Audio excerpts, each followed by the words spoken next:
que sea grabado así con teléfono, así. Solo que nos hemos ido evolucionando. Tal cual. ¿Sale acá, no? ¿Sale?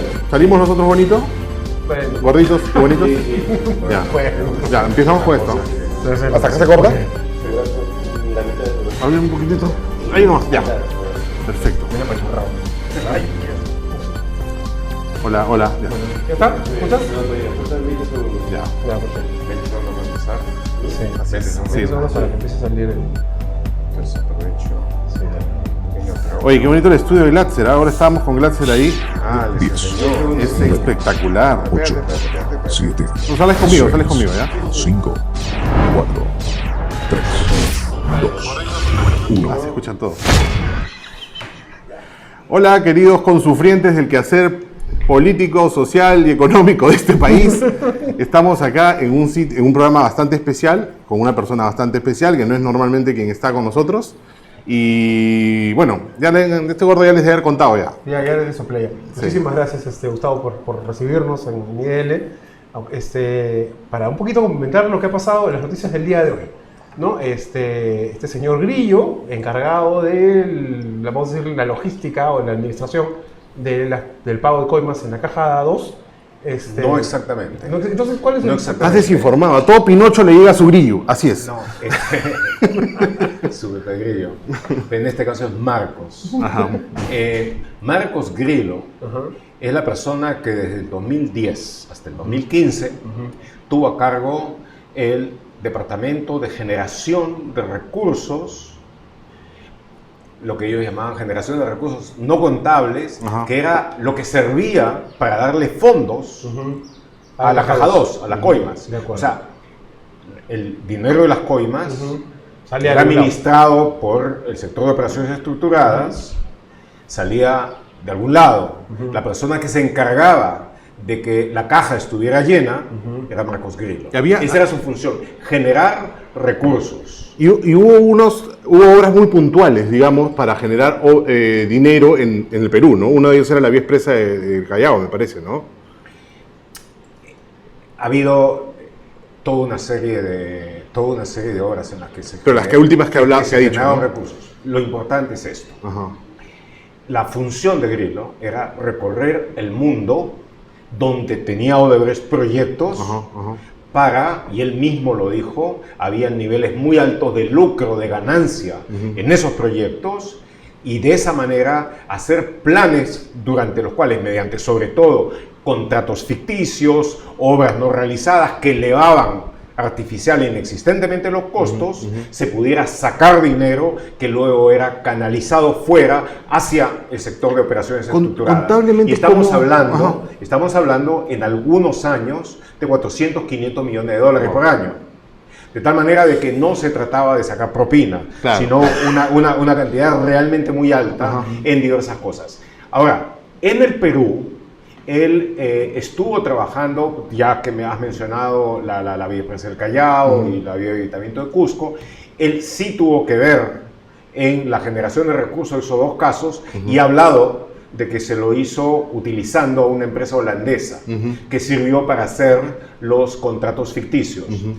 En los otros casos, él ha dicho, eso es muy interesante, de que en el Perú, Jorge Barata, durante largo tiempo que fue superintendente de Odebrecht en Perú, él era más bien quien trataba de tomar a su cargo eso. Okay. De tal manera que este es uno de los países en los que él trabajó menos. Trabajó mucho en Venezuela, trabajó mucho en Panamá, trabajó en Colombia, en México. De eso se alimentaba la caja 2 de alguna manera. De eso se alimentaba la caja 2. De tal manera de que si hablamos del proceso de lavado de dinero, había dos partes, ¿no es cierto? Una en la que ya estaban los contratos, que normalmente se habían hecho como tales gracias a coimas, y entonces con niveles muy altos de lucro gracias a los sobrecostos, Claro.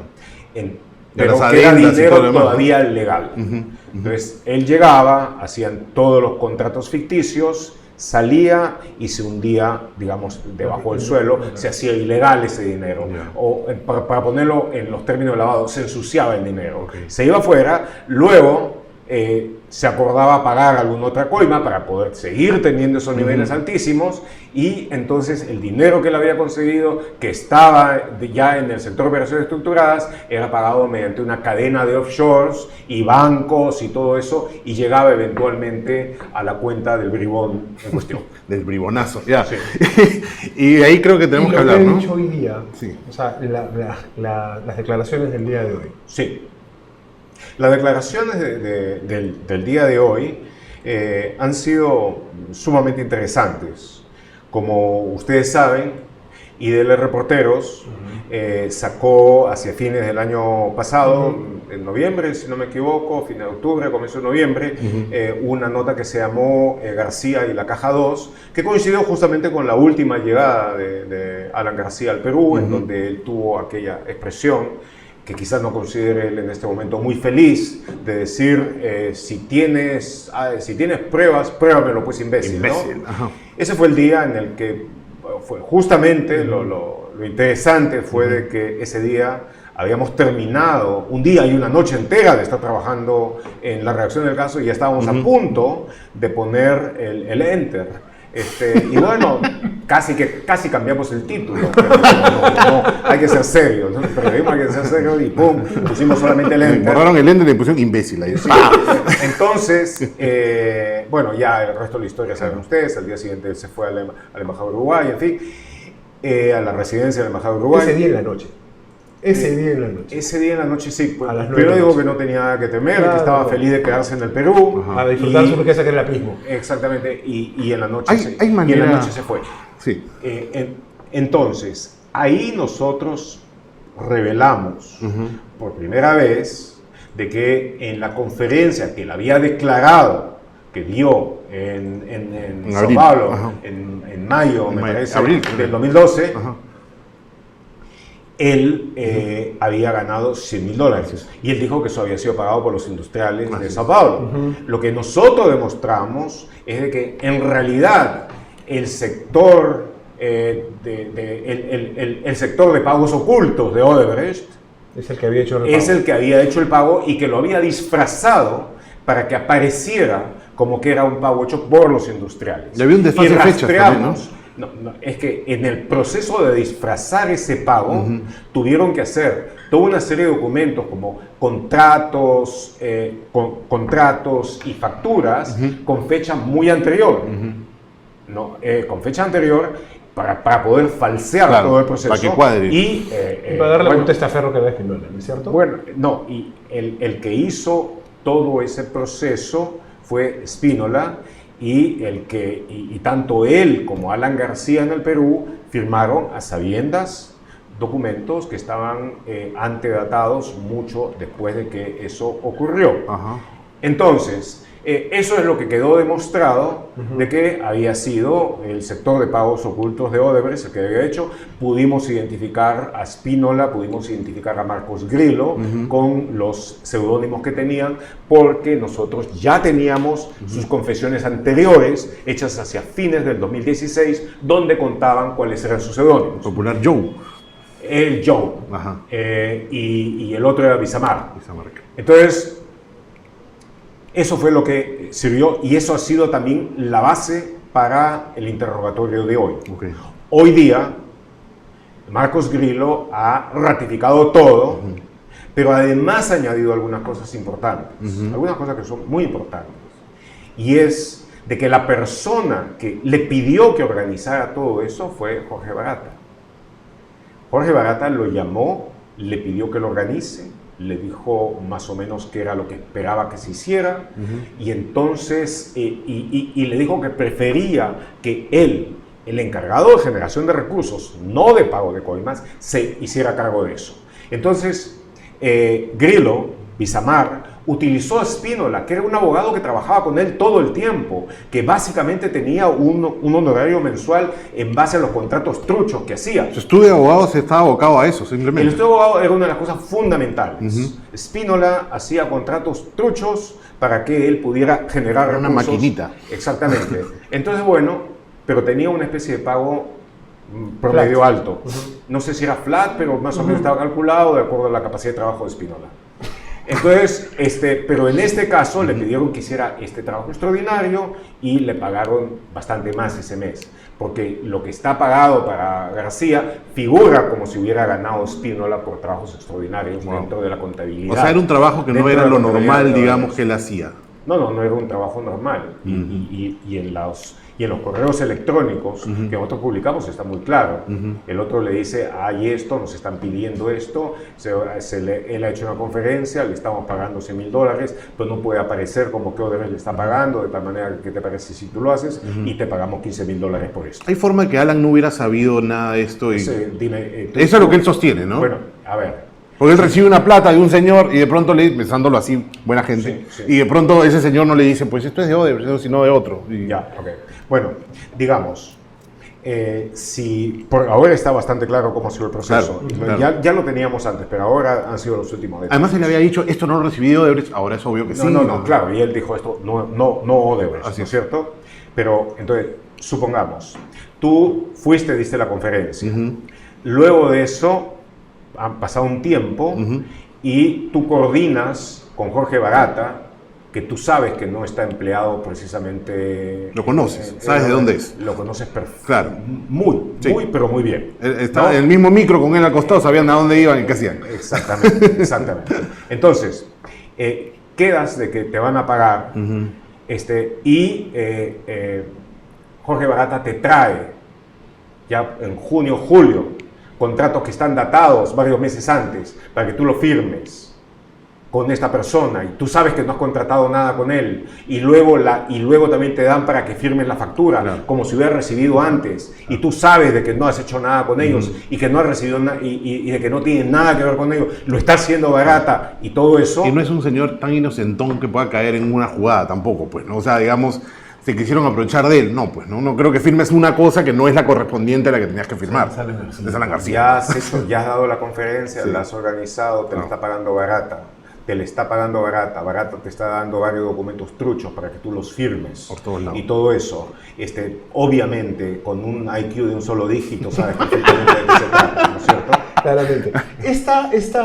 Vamos a decir, esta declaración, este testimonio del día de hoy, no está dentro del marco de los testimonios que van a venir después de la firma del acuerdo firmado hace unos días, ¿no es cierto? No, este es un testimonio que ha venido como resultado y consecuencia esto del es parte acuerdo, pero por supuesto. Porque el acuerdo no necesitaba ser primero refrendado por un juez. El acuerdo, lo que Odebrecht está haciendo y parte de aquello que se ha quedado, es de que firmado el acuerdo a nivel de fiscalía, previo a la homologación, confiando que va a haber la homologación, Odebrecht empieza a colaborar como si estuviera homologado.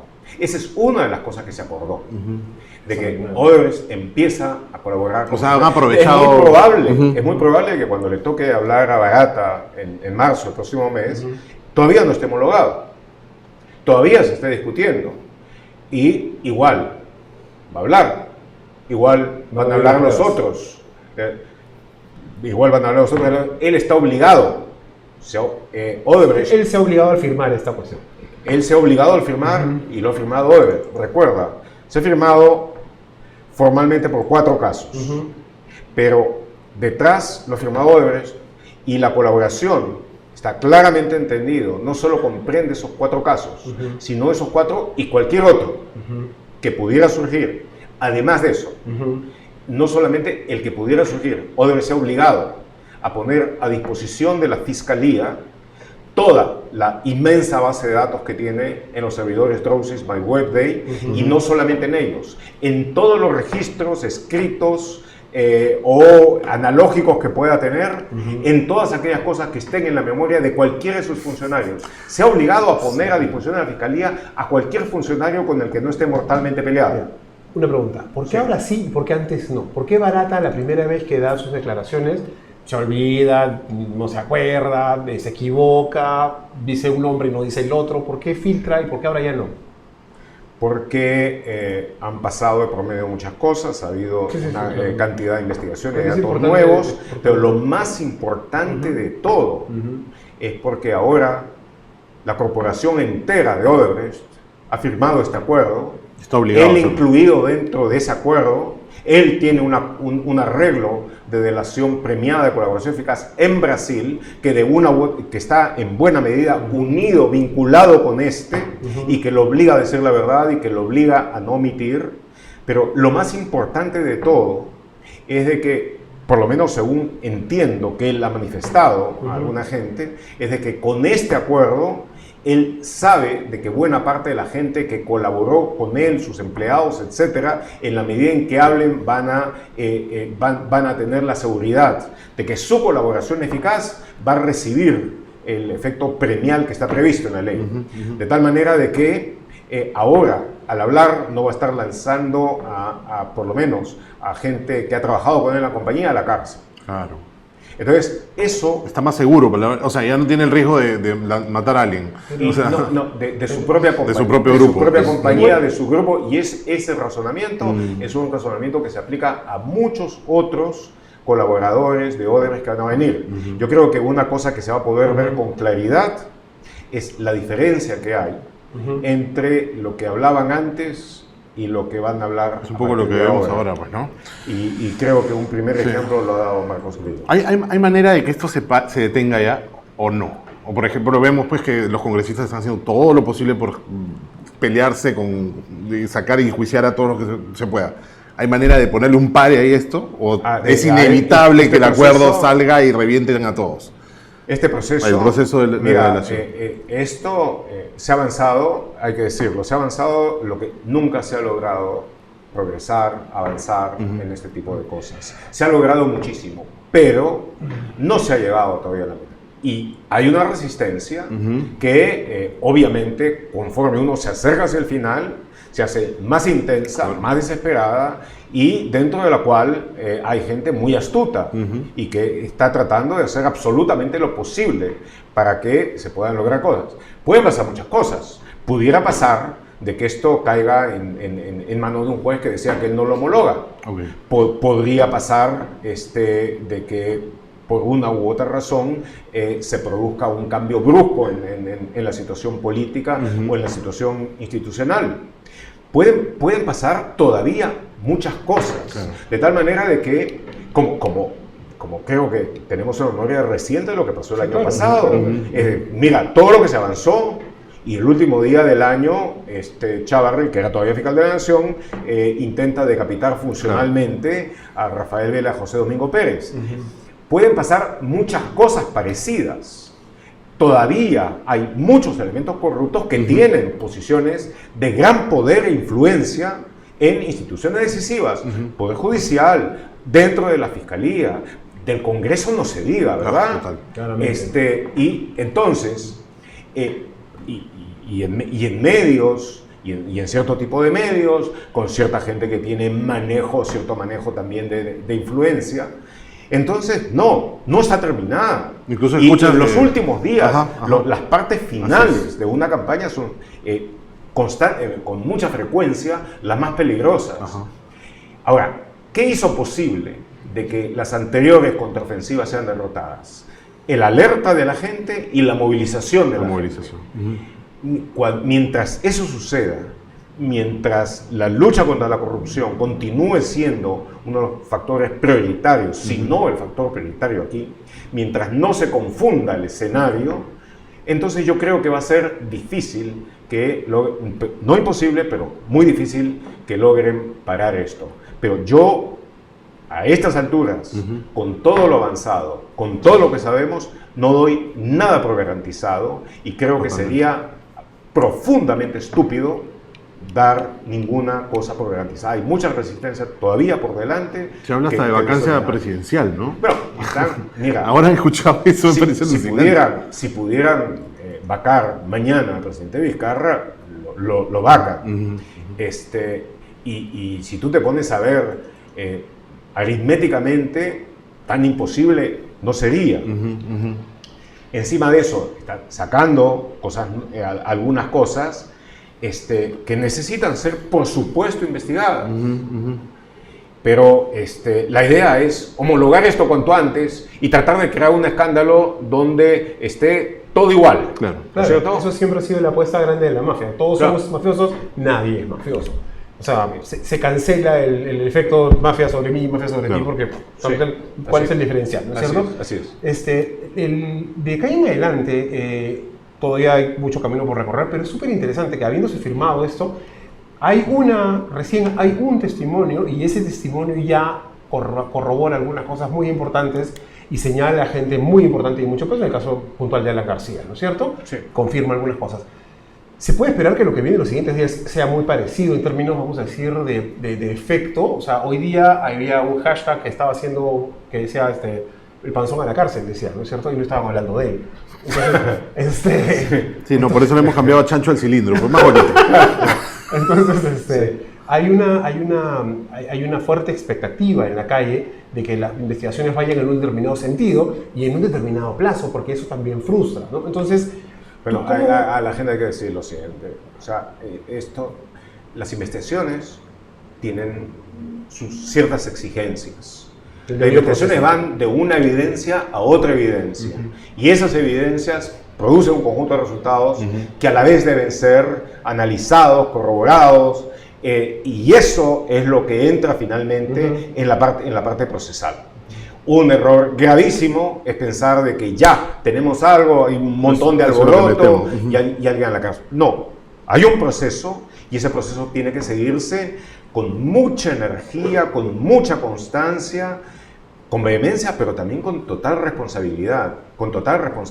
O sea, no es que tenga que inmediatamente pensarse que este va a la cárcel o que el otro va a la cárcel. Y que con eso se soluciona. O sea, no, claro. Lo único que haríamos es estar en el fondo aumentando el problema. Hay cosas que han demorado mucho, pero por ejemplo, voy a cambiar ahorita un poco el foco de la persona.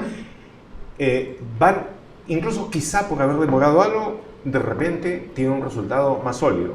Por ejemplo, el caso Toledo.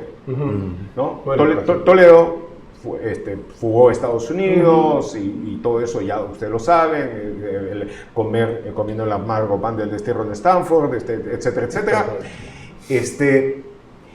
Y hubo unos cuantos intentos primeros de pedir que lo traigan, lo repatrien, que estuvieron no hechos con la mano, sino con los pies. A propósito, como para que se quede. No sé si a propósito o sencillamente por incapacidad, por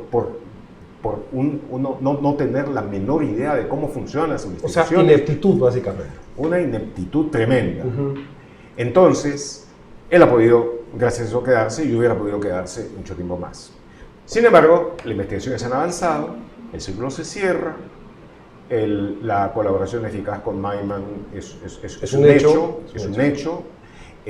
La colaboración eficaz de Odebrecht ahora va a terminar proporcionando todos los datos puntuales del lado de ellos, que a su vez van a empatar, van a imbricar con lo que va a dar Maiman, y entonces el círculo completo del movimiento bancario, de las coimas, se va a cerrar en Costa Rica. Incluso entiendo que algún dinero puede regresar antes de haber sido tocado al Tesoro Público, pero con ese nivel de prueba y con ese nivel de declaraciones que empatan y se corroboran muy bien, con solidez. Entonces puede haber ya una acusación fiscal que es necesaria para poder hacer la extradición. Para pedirla. Pero de una manera sólida, no como se hablaba y se adelantó opinión, entonces él se pudo refugiar. Entonces, bueno, ya teniendo todo eso, haces la acusación, eso lo traduces a un pedido de extradición, y lo más probable es que, por bueno que sea el abogado de Toledo, eventualmente lo tengamos de regreso para afrontar sus responsabilidades ante la justicia. Entonces, eso es una cosa que está bien hecha. En el caso de García, empezamos a tener un conjunto de evidencias muy importantes. Hay varias otras que ya se acercan a la evidencia. Esta es la más cercana, ¿no? Cosas que han venido de Andorra, intentos de colaboración eficaz de algunos de los que están presos, pero que todavía no cuajan en una evidencia. En este caso en concreto, el de la conferencia, pues sí, ahí sí ya tenemos una evidencia. Esa evidencia seguramente va a ser corroborada, confirmada por Barata cuando le toque declarar, y él va a explicar por qué lo hizo como lo hizo, a pedido de qué y por qué razón. A pedido de quién también. A pedido de quién, y qué significa eso, y qué otros casos similares hubo. Porque aquí hay una cosa interesante adicional, y esa es de que el esquema que se siguió en este caso, el que estamos hablando, el de Marcos Grillo, es un esquema atípico dentro de los pagos irregulares de Odebrecht. Fue posterior. No, es un esquema atípico que no tomó el conjunto de organización, sino una parte determinada de la organización clandestina, como diciendo, no quiero repartir este secreto tanto, sino quiero poner a alguien en quien confío más para que me lo haga tal como yo lo estoy pidiendo y soy yo mismo el que se encarga de hacerlo, decir barata. Claro. Entonces, cuando yo comparo esto con los múltiples casos diferentes que conocemos de coimas en Perú y en otros países latinoamericanos, entonces aquí hay algo ligeramente diferente. Lo que quiere decir que Entonces, hay un cuidado especial.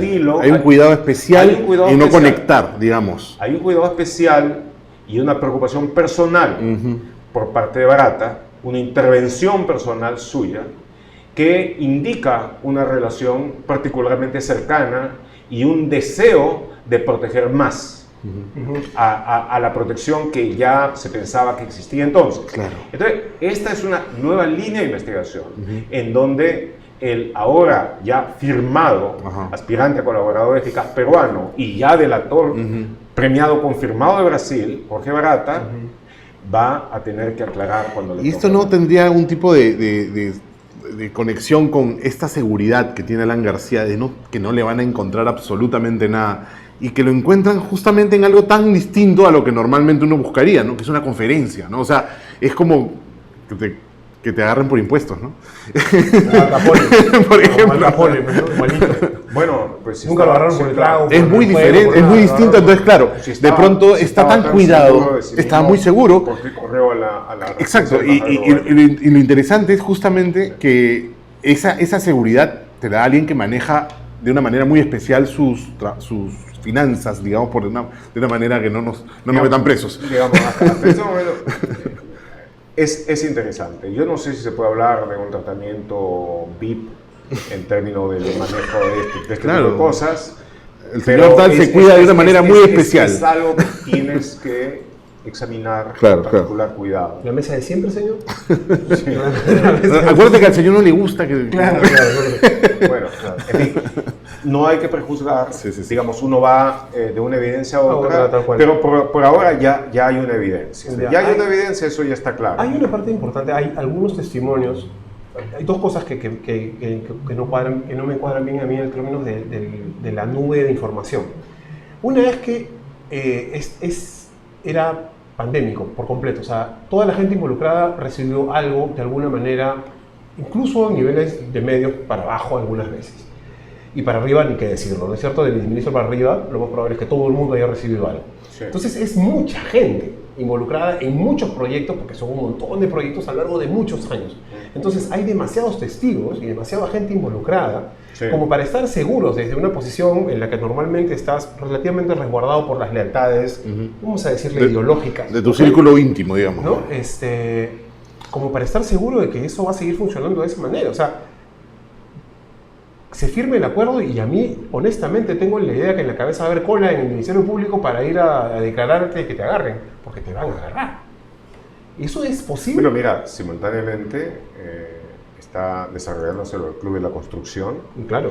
Y recuerden ustedes cómo salió a la luz el Club de la Construcción, a través de la investigación de Lavallato, a través de la investigación de lo de Odebrecht, a través de un conjunto de declaraciones que se hicieron dentro de las investigaciones en Curitiba, en la que ellos hablaron por primera vez de eso que existía. Y luego eso, en forma casi simultánea, debo decir con gran dolor, de que Malú Gaspar de la revista Piauí nos ganó por unas horas, sacando una relación de gastos por supuestos riesgos extraordinarios, que era lo que Odebrecht les cobraba a las compañías consorciadas para resarcirse de lo que había tenido que pagar en coimas por ellas. Nosotros también sacamos lo nuestro. Y eso fue resultado de las investigaciones de Odebrecht. Al comienzo, ustedes recuerdan, todos eso no existe. lo negaron, los señorones. ¿Cómo se les ocurre? Excepto PPK, que nos dijo que sí había. Entonces, y luego ha estado avanzando, y ahora ya tienes colaboradores eficaces que están contando con todo detalle cómo se hizo, quiénes lo hicieron y todo. De tal manera de que también es esto lo que hay que tener presente. La importancia del acuerdo con Odebrecht no es solamente de que no va a dar los datos precisos sobre la corrupción que la principal compañía constructora de infraestructura, diría yo, de América Latina, llevó a cabo acá en el Perú, sino de que va a abrir también la ventana a toda una serie de otras cosas durante los que pasaron durante los largos años de muy alta inversión en infraestructura en el Perú. Entonces ahí vamos a poder saber cuánto de lo que supusimos se había invertido en asfalto, en infraestructura, en realidad había sido sacado, llevado para la coima. O sea, tú dices que de acá se van a generar nuevos casos de repente, es posible. Muchos casos nuevos, porque o sea, además, en sí mismo independientes, digamos, como mira, se ha hecho lo del Club de la Construcción. Pero por supuesto, la confesión y el acuerdo que ha firmado Odebrecht van a impulsar a otras compañías, OAS, Andrade Gutiérrez, claro, Camargo Correa, Queiroz Galvao, por ejemplo, entre las brasileñas, pero también a varias otras peruanas. Gran y Montero, por ejemplo, ellos dicen que ya están haciendo todos los programas, lo que en inglés llaman compliance, cumplimiento de integridad, reformas internas para la integridad corporativa, lo que está muy bien, realmente démosle un voto de aplauso, pero no va bien silenciosa, pero no han confesado. No han dicho nada. Y todo empieza con la confesión. Claro. Todo empieza con... Pero después de que esto avance, después de que empiecen a lograrse resultados concretos, van a haber muchos, así como estaba hablando en el Club de la Construcción, que van a hablar respecto de las otras cosas. Va a ser, desgraciadamente, un número alto de personas las que queden involucradas, como tú has dicho, unos en un nivel muy alto, otros en un nivel más bajo, porque el estilo también era no solamente coimear a los que tomaban la decisión, sino igualmente coimear a los que estaban a cargo en el día a día. Los mandos medios de viceministros. Los mandos medios para que apuraran las cosas, claro, y todo aquello. Incluso a las empresas, a los proveedores, a los consultores. Incluso le pagaban a los consultores por adelantado para que sacaran un determinado resultado antes de tiempo. O sea, y tenías todo, y a los árbitros. A los árbitros, sobre todo, ¿no? Los árbitros eran una cosa bueno, de locos. Entonces, es mucha gente. Entonces, hemos perdido como peruanos, como nación, muchísimo dinero. Millones, cientos de millones, entre todos. Entonces ahora tenemos la posibilidad de sacar esto a la luz, y de tener resultados. Por supuesto, los corruptos, la gente que trabaja para los corruptos, el AMPA periodística que trabaja para los corruptos, todos se están defendiendo como gato panza arriba, claro, ¿no es cierto? Pero eventualmente el peso de la opinión pública, la necesidad de aclarar esto es ¿Recuerdas cuando dice gato me hace acordar a Bárbara Caballero? ¿Recuerdas alguna situación similar que hayamos estado en una situación similar como la de ahora, con algo que parece que fuera a curarnos de una gran parte de la podredumbre? En el 2000 hubo una cosa muy interesante. Salieron a la luz, empezaron a desparramarse los Vladivideos, ¿no es cierto? Donde pues salían ya colores, aunque no con la mejor calidad de filmación, todo un conjunto de gente que pensábamos que esto se iba a arreglar con eso, ¿no? que pensó que pensó realmente de que era una cosa secreta, ¿no es cierto? Que eso entre tú y yo, Vladi, con nadie más. Pero salió a la luz. La indignación inmediata fue tremenda, ustedes recuerdan, y todo esto.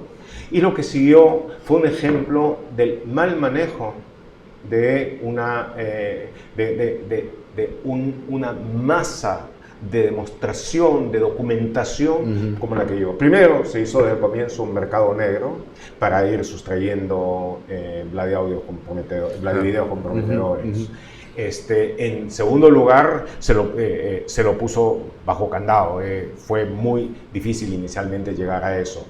En tercer lugar, no se hizo investigaciones a fondo con el dinamismo, la energía con la que debían llevarse a cabo. Ustedes recuerdan, después de todo ese inmenso escándalo, el primer juicio que se hizo y que movió un montón fue el de Jacqueline Beltrán.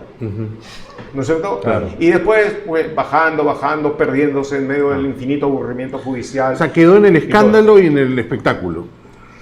Y luego, todos estos bribones manejadores empezaron a cambiar las cosas, a retorcerlas, y todos a están de nuevo utilizar ahí. todos los mecanismos de desinformación, de influencia, etc. Y desgraciadamente, del punto de vista de la democracia conquistada, tuvimos a un sinvergüenza, a un ladrón como Toledo, además incapaz. Bueno, ahora tú te das cuenta por qué hubo esa incapacidad, porque estaban a su turno ocupados en robar.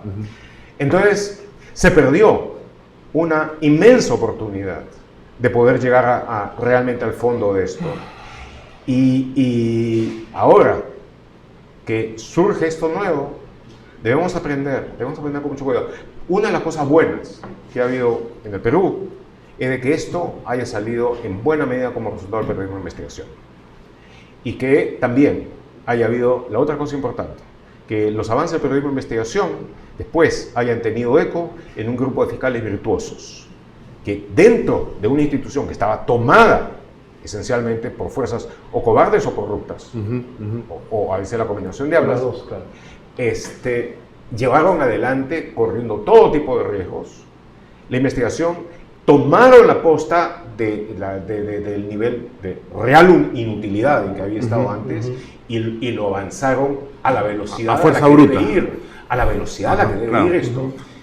Y tomando en mucho el ejemplo de lo que se había hecho en Brasil y en algunos otros países. Entonces, Otro punto no sería que también es un tema más global, o sea, no solamente de Perú, sino que implica cuestiones que se han descubierto en otros países, Que son igualitas. que es un poco difícil cerrarlas, ¿no? Y no decir esto no está pasando, ¿no? O sea, también, ¿no? bueno, mira, Hay un montón de cosas que se yo no descubrieron sé en decirte, Brasil. por ejemplo, en el caso de Montesinos, hubo la inmensa ventaja inicialmente de que había videos, que Claro. son un elemento probatorio Impajaritables. realmente notable. Empezaron a manejarse mal, empezaron a desaparecer. Al comienzo Montesinos quiso hablar, y empezó a hablar, y dijo cosas muy interesantes. Claro. Después, hicieron lo necesario para que decidan no hablar. Y entonces ya se cerró y no se puede avanzar más. Yo creo de que si no aprendimos de esa circunstancia, pues ya no tenemos mucha capacidad de aprender. Y lo bueno, quiero decir, y créanme que no es un comercial, el periodismo de investigación en este caso ha sido realmente muy importante, en el sentido que se ha avanzado muchísimo en el conocimiento del caso antes de que entre a la cuestión judicial, y porque muchas cosas que en el nivel judicial o fiscal podrían haberse negado su existencia y todo eso, Claro. fueron sacadas a la luz por nosotros. Que un ejemplo, después de la primera vez que se interrogó a Marcelo Odebrecht en Brasil, ahí él mencionó a Keiko. Sí, claro. Ahí él mencionó a otro. Y los fiscales que llegaron dijeron, no se dice nada. Yo saqué de que se había mencionado a Keiko, y la fiscalía sacó un comunicado diciendo que lamentaba que se faltara la verdad. ¿Ustedes lo recuerdan? Claro, ¿Sí? claro. Bueno, y por supuesto eso dijo que los corruptos, todos los bribones organizaban un festival de troleo, ¿no es cierto? Un verdadero carnaval de eso. Y claro, pero 2 días después nosotros sacamos la foto del celular de mensaje de Marcelo texto. Odebrecht con eso de darle 500 maíz a Keiko. Ajá. Y no tuvieron ya más que nada que hacer. Entonces, cada vez de que había una de esas cosas, nosotros estábamos por lo general por delante. Ahora, cuando ya los fiscales que están a cargo de esto son gente totalmente comprometida con la investigación, pues es ahora es totalmente innecesario pensar en esto, porque tenemos la certeza de que ellos van a continuar haciéndolo en la medida de su posibilidad. Hay una crítica ya para Cerramos ya, hay una sí. crítica de alguna corriente de opinión que dice 2 cosas, ¿no? La primera es que ese es un acuerdo tremendamente lesivo para los intereses del Estado, en cierto término, porque se va a pagar muy poco, porque solo reconocemos, o sea, lleno de desinformación, pero a la vez los que no están tan desinformados con un sentido que dicen, no, pero es muy poca plata igual. Y lo otro es que, ¿y por qué solamente investigan a eso si no investigan a los otros? ¿Y quiénes son los otros? El presidente Vizcarra, Villanueva, por ejemplo, ¿no es cierto? Entonces, yo sé lo que yo sé, pero me gustaría escucharlo de ti. A ver, primero hay que separar los argumentos deshonestos que han buscado intencionalmente distorsionar las cosas Sin duda. de aquellos argumentos honestos dentro de todo. Primero se ha dicho de que, por ejemplo, eso lo dijo Rospigliosi, de que esto es una porquería, de que en Estados Unidos pagaron 2.600 millones de dólares, se comprometieron acá frente a los 610 millones de soles que en Perú. Eso es una mentira completa. Lo de los 2.600 millones de dólares fue un acuerdo que se dio como monto global mundial, de lo cual apenas el 10%, es decir, 260 millones iba a ir a Estados Unidos. Unos cuantos meses después, el Departamento de Justicia pidió al juez que estaba a cargo de esto, y el juez lo aceptó, rebajar a 93 millones de dólares, lo que Odebrecht iba a tener que pagar, O sea, por incapacidad de pago. Pero no fue porque somos buenos muchachos o porque nos han quebrado la mano, sino por el hecho de que hicieron un estudio de capacidad de pago, 1, 2, de reforma de la compañía, las cosas que estaba haciendo la compañía, y cuánto estaba colaborando con la justicia. Y eso, los americanos, que son los que más han desarrollado el derecho premial relacionado con la corrupción corporativa, ellos han marcado, digamos, después del Foreign Corrupt Practices Act, la ley contra la corrupción externa, han marcado el camino con investigaciones sumamente exitosas. Bueno, ellos lo valoraron y son 90 y tantos millones de dólares. Y aquí, en el Perú, considerando ahora los 610 millones, al final se quedó en pagar el interés. 15% más. 150 más aproximadamente, eso va. Y lo que también se pagó por el lado de lo de Ancash. La carretera de Ancash. Lo de la carretera de Ancash. 70 millones. Sí, algo, 800 y pico de millones de soles, ¿no es cierto? Y además de eso, un solo pago de los impuestos que se debe a la SUNAT. 450 millones de soles. Que son como 400 millones de soles. De tal manera que, desde el punto de vista comparativamente, no está nada mal. Además de eso, otra cosa que hay que tener presente, el valor fundamental de esto no es esa no es plata, el dinero, claro. es la información. Así es. Tienes a una compañía que fue el buque insignia de la flota corrupta en América Latina, de la parte oscura, si quieres tú, que de repente cambia por completo, pinta de blanco a esa nave y ofrece darte toda la información sobre sus pecados anteriores, y lo único que te pide dentro de todo eso, y ese propósito de reforma y el traer monitores externos para que lo supervigilen y todo esto, su propio sistema, ¿no? O sea, que podría ser algo que... Y el propio sistema. Entonces, lo único que piden es la posibilidad de no morir como compañía.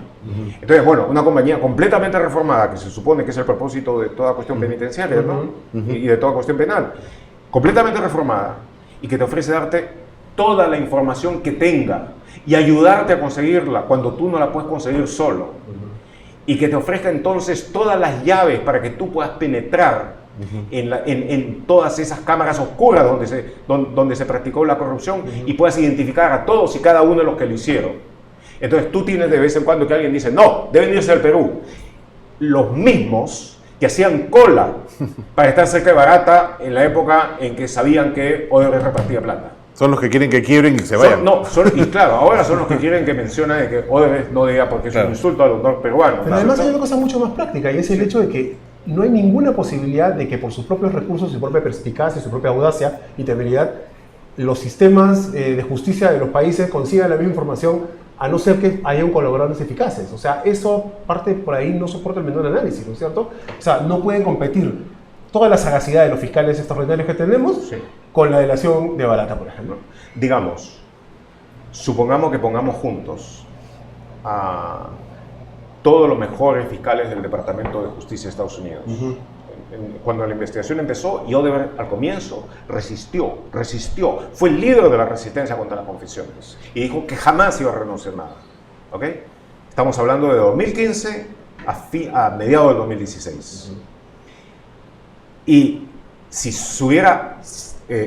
hubiera habido que sacarlo a la fuerza bruta, digamos, con la investigación, no estoy hablando de tortura ni nada, por medio de la investigación, hubieras puesto a los mejores investigadores de la Security and Exchange Commission de Estados Unidos, la SEC, los mejores investigadores del DOJ, y que significa el FBI, entre otras cosas, hubieras puesto a los mejores investigadores federales brasileños, junto con la Policía Federal, a los mejores fiscales de la Policía Federal, trabajando además con los fiscales suizos. Hubieras podido descubrir eventualmente varias cosas. Te hubiera tomado mucho más tiempo. Eso. Te hubiera tomado un costo muchísimo más alto. Hubieras llegado a algunos y te hubieras perdido a muchos otros. Y posiblemente a los peces más gordos, ¿no? Y te hubieras perdido a muchos otros. Entonces, esa es la razón por la que en todo sistema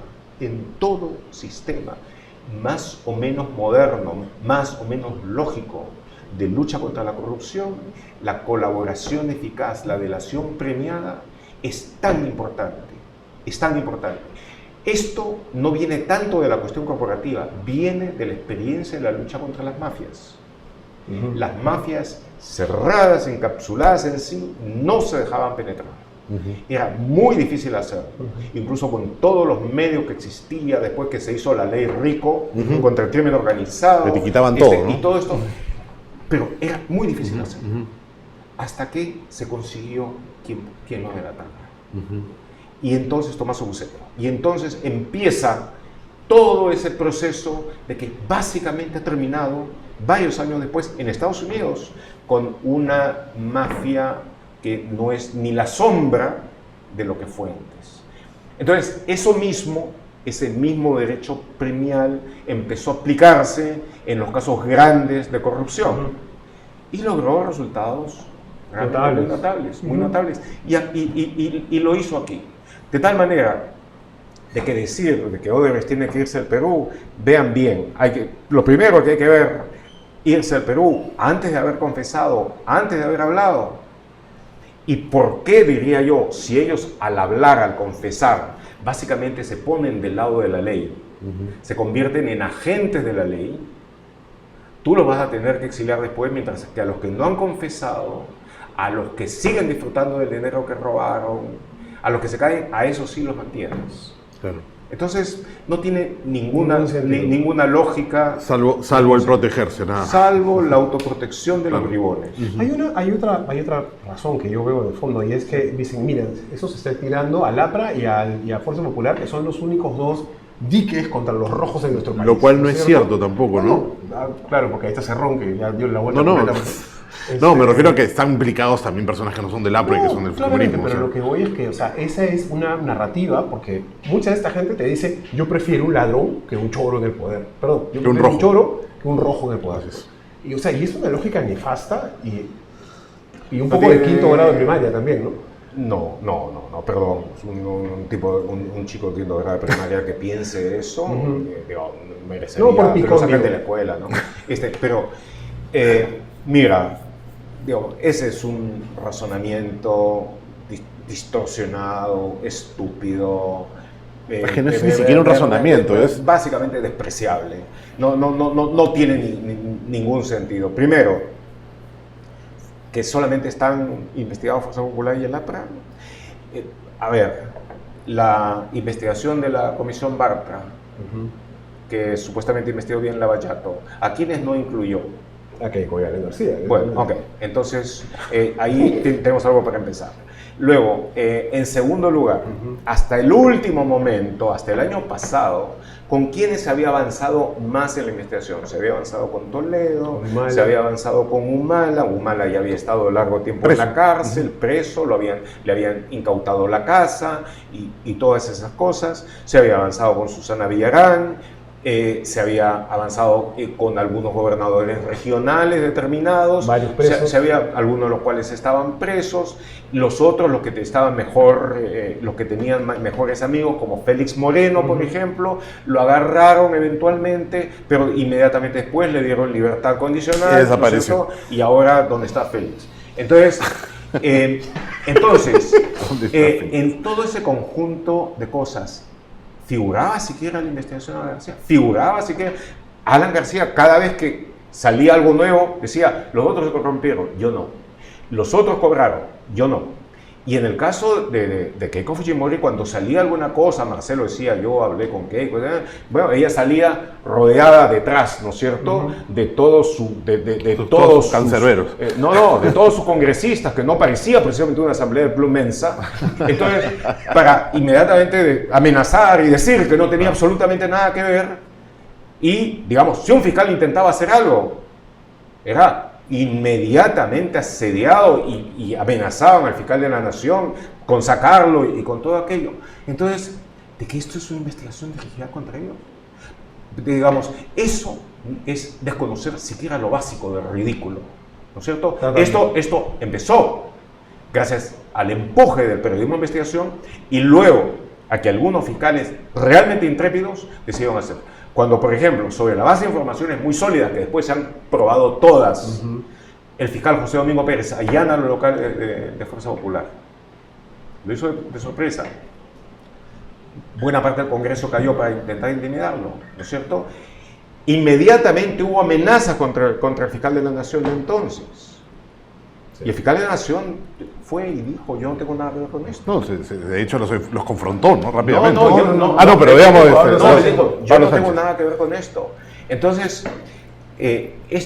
la investigación respecto de los aportes de Fuerza Popular y Fujimori es muy reciente. Es muy reciente cuando ya las otras han avanzado muchísimo. Y dicen, ¿por qué Villarán no? Se ha avanzado muchísimo en la de Villarán, disculpe. Sí. Lo de Toledo, ya he dicho, Toledo básicamente lo único que falta es iniciar el proceso judicial una vez que lo traigan acá. Y ahorita también Graña y ¿no también cierto? Todos los otros demás. Bueno, ¿no? En el caso de PPK, su muralla china más agujereada de lo que estaba después de las invasiones de Gengis Khan, ¿no es cierto? Entonces, en lo esencial, Humala, una situación muy, muy difícil y ya ha estado preso. Entonces, ¿cómo pueden hablar de eso? Y por último, de que la lucha anticorrupción, tener un país más limpio, significa de que va a llegar la izquierda, como ellos dicen, que vayan a llegar los rojos al poder. ¿Qué conceptos tienen de sí mismos los que se definen como anticomunistas o como enemigos de los rojos? De que la honestidad significa que los rojos llegan al poder y que la honestidad no puede significar que gente que está totalmente a favor del centro, de la democracia, que puede ser socialdemócrata, que puede ser incluso conservadora, totalmente, liberal en lo filosófico, liberal en lo económico, no considera que se va a vivir una sociedad justa. Claro. Es decir, cualquier persona que tenga el alma en el sitio correcto y sus valores claros, sea de izquierda, de centro o de derecha, debe estar a favor de la lucha anticorrupción, porque eso nos permite tener una sociedad más justa, y al tener una sociedad más justa y más limpia, es una sociedad más eficiente. Correcto. Más eficiente para todos, que nos permite a todos vivir mejor. Entonces, el pensar esto es básicamente razonamiento de mafiosos, que intentan meter miedo a la gente, de decir, no, si tú, como resultado de esta investigación, sigues adelante y sacas a todos estos señorones, bribonazos, van a ser juzgados y algunos de ellos van a tener que ir a la prisión, entonces sí, va a venir Antauro, va a venir Adudiri, va a venir Verónica y todo eso, va a venir incluso Cerrón, el antisemita de Junín, ¿no es cierto? Entonces, hay que ser estúpido para decir eso. Yo quiero ser absolutamente claro. Yo, personalmente, no soy izquierdista. Si como algo me puedo definir, es como un socialdemócrata de centro. Y alguna de las mejores, y en la experiencia que tengo, las sociedades que han tenido mayor éxito en la lucha contra la corrupción han sido precisamente sociedades totalmente predicadas en la democracia. Los países escandinavos, más recientemente ejemplos como los de Georgia, capital Tbilisi, Estonia, que han sido muy interesantes después de haber salido de las experiencias socialistas y haber entrado en procesos democráticos. De tal manera de que eso es francamente una estupidez, por decirlo menos, pero más probablemente sea una bribonada. Totalmente. Como parte del hecho de tratar de asustar a la gente. La respuesta es impunidad en el fondo. Y la respuesta es, pruébenlo, imbéciles. Bueno, oye, Gustavo, muchísimas gracias, de verdad, muchísimas gracias. Perdón por haber hablado yo tanto y no lo he dejado hablar. Esa es la idea, ¿no? A nosotros nos escuchan a cada rato. Oye, muchas gracias, Gustavo. Un placer, de verdad. un placer, mucho gusto. Bueno, ya, Bueno, chicos, ya saben. apenas tengamos unas cosas nuevas, vamos a venir a fastidiar a Gustavo para que nos la cuente de nuevo. ¿Ya? Chao, nos vemos. Comparte. Hasta luego. Listo. Nos vemos.